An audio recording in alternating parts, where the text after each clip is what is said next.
Hey guys, welcome back. In my previous session, I discussed about blood and its components. The link of the session is provided in the description. You can watch it for the details. Today, I'll be discussing about the topic blood groups from the chapter Body Fluids and Circulation from class 11 biology. Let's start with today's topic. Blood of human beings differ in certain aspects, though it appears to be similar. The color of the human blood is red. This is a similar aspect of human blood, but there are certain differences in the blood of different individuals. So, what are those differences? What are the different blood groups seen in humans? Let's discuss in detail. Various types of grouping of blood has been done,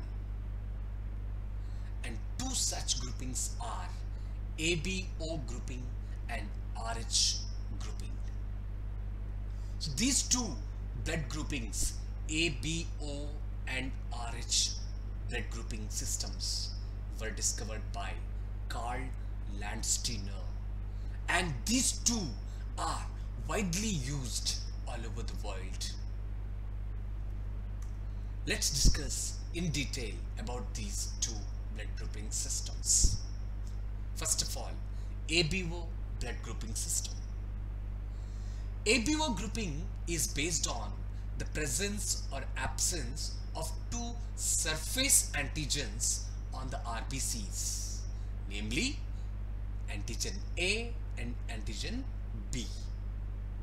Here, antigens are the chemicals which induce immune responses in the body, and this ABO blood grouping system is based on these two surface antigens present on RBCs.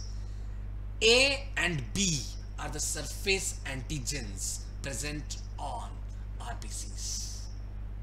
Okay? Now, similarly, the plasma of different individuals contain two natural antibodies. And these antibodies are the proteins which are produced in response to antigens. So, I repeat this once again. Antibodies are the proteins produced in the body in response to antigens. Okay? Now, during blood transfusion, any blood cannot be used. The blood of a donor has to be carefully matched with the blood of a recipient before any blood transfusion. This is very important. Okay, I repeat this once again. During blood transfusion, any blood cannot be used. The blood of a donor has to be carefully matched with the blood of a recipient before any blood transfusion. This is because to avoid clumping or to prevent clumping, it is nothing but destruction of RBCs. If the blood group do not match, clumping occurs. RBCs are destroyed. So, to prevent that clumping process, the blood group of donor and the blood group of recipient has to be matched. Okay? Now, here we can see the blood groups and the donor compatibility. In human beings, here, according to ABO blood grouping system, there are four blood groups. Blood group A, blood group B, blood group AB, and blood group O. Here, as we discussed, these blood groups are on the basis of the surface antigens present on RBCs. If RBCs have A antigen, then the blood group is A. If RBCs have B antigen, then the blood group is B. If the RBCs have both A and B surface antigens, then the blood group is AB. If RBCs do not have surface antigens, then the blood group is O. Similarly, antibodies are present in plasma. In A blood group, anti-B antibodies are present in the plasma. In blood group B, anti-A antibodies are present in plasma. And in blood group AB, antibodies are absent in the plasma. In blood group O, both anti-A and anti-B antibodies are present in the plasma. So this is about the type of surface antigens on the RBCs and the type of antibodies present in the plasma in different blood groups seen in humans. And for A blood group, the donor's blood group must be A or O. And for B blood group, the donor's blood group must be B or O. For AB blood group, donor can be AB, A, B and O blood group individual. For O blood group individuals, donors must be O blood group individuals. So this is how we can understand the blood groups and the donors group. And these are the antigens present on RBCs and the antibodies present in plasma in different blood groups seen in humans. Very important table for your exams. Let's proceed with the continuation. Group O blood can be donated to persons with any other blood group. You can see here, Group O blood do not have surface antigens on RBCs. It can be donated to any other blood group individual. So O blood group individuals, they are universal donors. Here, the persons with AB blood group can accept blood from persons with AB as well as other groups of blood. Therefore, such persons are called universal recipients. So these are two important concepts in ABO blood grouping system. So the people with O blood group are universal donors, and the people with AB blood group are universal recipients. So this is all about ABO blood grouping system. Now let's proceed with one more type of blood grouping system, that is RH blood grouping system. Here another antigen called the RH antigen. It is similar to one present in rhesus monkeys.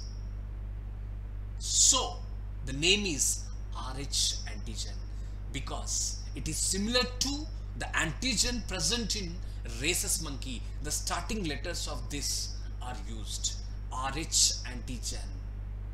Okay, so another antigen, the RH antigen, is also observed on the surface of RBCs of majority of humans. Nearly 80% of humans have this RH antigen. So nearly 80% of humans are RH positive individuals. An RH negative person, if exposed to RH positive blood, will form specific antibodies against the RH antigens. Very important statement. I repeat this once again. An RH negative person, if exposed to Rh positive blood, will form specific antibodies against the Rh antigens. Therefore, Rh group should also be matched before transfusions. If they do not match, then clumping occurs. RBCs are destroyed, which is very harmful situation for the person. It could be fatal as well. Okay, so both ABO blood grouping system and Rh blood grouping system are widely used. Here, one of the very important concepts in connection with Rh blood grouping system, the concept is erythroblastosis fetalis. I repeat this, very important concept is erythroblastosis fetalis. What is this? Let's discuss in detail. A special case of Rh incompatibility has been observed between the Rh negative blood of a pregnant mother with Rh positive blood of the fetus. Here, incompatibility means mismatching. Okay, now I repeat this once again.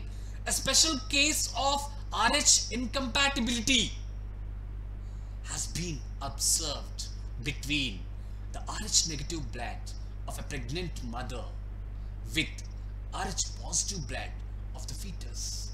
So this is different condition. Rh negative condition is seen in the mother and Rh positive condition is seen in the fetus. So there is a mismatching. There is an incompatibility.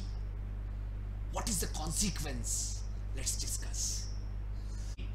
Rh antigens of the fetus do not get exposed to Rh negative blood of the mother in the first pregnancy, as the two bloods are well separated by the placenta. Placenta is a disc-shaped tissue developed between mother and fetus. It plays very important role in nutrition, respiration and excretion of the developing fetus. Okay, so here, however, during the delivery of the first child, there is a possibility of exposure of the maternal blood to small amount of Rh positive blood from the fetus. I repeat this once again. During the delivery of the first child, there is a possibility of exposure of the maternal blood to small amounts of the Rh positive blood from the fetus. And because of this, in such cases, the mother starts preparing antibodies against the Rh antigen in her blood. I discussed earlier, antibodies are the proteins produced in response to antigens. So here, antibodies are produced against Rh antigen in mother's blood. Okay, in case of her subsequent pregnancies, the Rh antibodies from the mother is Rh negative mother, okay, now can leak into the blood of the fetus, which is Rh positive, and destroy the fetal RBCs. This is what the harmful consequence is because of incompatibility. I repeat this once again. In case of her subsequent pregnancies, the Rh antibodies from the mother, Rh negative mother, can leak into the blood of the Rh positive fetus and destroy the fetal RBCs. When the fetal RBCs are destroyed, this could be fatal to the fetus or could cause severe anemia and jaundice to the baby. This condition is called erythroblastosis fetalis. Erythroblastosis fetalis. What is the harmful consequence that is seen here? Here, fetal RBCs are destroyed. That is the harmful consequence. Okay? And this could be fatal to the fetus, or it could cause severe anemia and jaundice to the baby. So this is erythroblastosis fetalis, very important question for your exams. Okay, this can be avoided by administering anti-RH antibodies to the mother immediately after the delivery of the first child. So this is again one more important concept. Okay, erythroblastosis fetalis can be avoided by administering anti-RH antibodies to the mother immediately after the delivery of the first child. This is what? This anti-RH antibodies will avoid erythroblastosis fetalis. After this, let's discuss one more concept: coagulation of blood. Blood exhibits coagulation or clotting in response to an injury or trauma. Coagulation or clotting of blood prevents excessive loss of blood from the body during injuries. Okay? A dark reddish brown scum formed at the site of a cut or an injury over a period of time. I repeat this once again. A dark reddish brown scum is formed at the site of a cut or an injury over a period of time. It is a clot or coagulum formed mainly of a network of threads called fibrins, in which dead and damaged formed elements of blood are trapped. Formed elements of blood are nothing but erythrocytes, leukocytes and thrombocytes.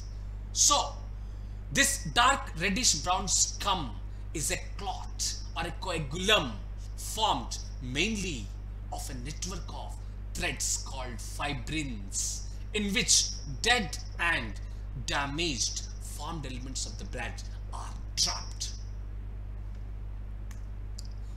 These fibrins are formed by the conversion of inactive fibrinogens in the plasma by the enzyme thrombin. Fibrinogens are the proteins present in the plasma. So these fibrins are formed by the conversion of inactive fibrinogens in the plasma by the enzyme thrombin. So in presence of the enzyme thrombin, fibrinogens are converted into fibrins, and this thrombin in turn is formed from another inactive substance present in the plasma called prothrombin. I repeat this once again. Thrombin is formed from prothrombin, and an enzyme complex thrombokinase is required for the above reaction. I repeat this once again. An enzyme complex thrombokinase is required for the above reaction.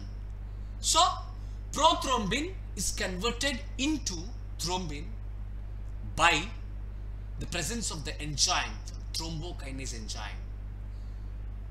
Here, this complex is formed by a series of linked enzymatic reactions called cascade process. Cascade process is nothing but a series of linked enzymatic reactions involving a number of factors present in the plasma in an inactive state.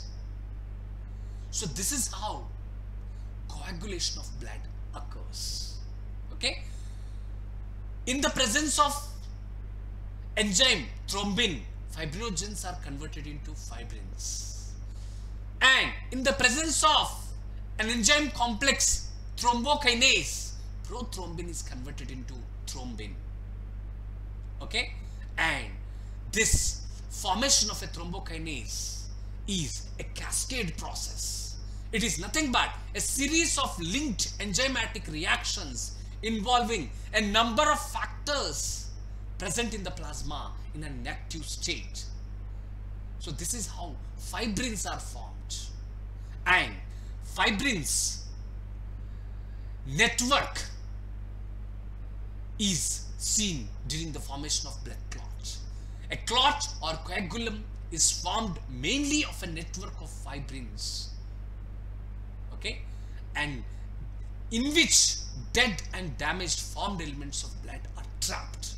So fibrins are the threads, and in the network of these threads, dead and damaged formed elements of blood are trapped. Now, an injury or trauma stimulates the platelets in the blood to release certain factors, blood clotting factors, okay, which activate the mechanism of coagulation. I repeat this once again. An injury or a trauma stimulates the platelets in the blood to release certain blood clotting factors which activate the mechanism of coagulation. Also, certain factors are released by the tissue at the site of injury. They also can activate coagulation. Important. Certain factors are also released by the tissues at the site of injury, and these factors also can initiate coagulation, clotting of blood. Okay, and calcium ions play very important role in blood clotting. Very important question for your exams. Calcium ions play a very important role in blood clotting process. Okay, so this is all about today's topic. Let's discuss some important questions based on the topics that we have discussed so far. First question: the antibodies present in the plasma of a person with blood group O are? Answer is anti-A and anti-B antibodies. I repeat this once again. The antibodies present in the plasma of a person with blood group O are anti-A and anti-B antibodies. Second question: fibrins are formed by the conversion of inactive fibrinogens in the plasma by the enzyme. Answer is thrombin. Okay, moving to the next, the third question: dash ions play a very important role in blood clotting. Answer is calcium ions. Okay, so calcium ions play very important role in blood clotting process. Okay, this is all about today's session. Please subscribe for more videos. I'll be back with another session. Have a great day. Thank you.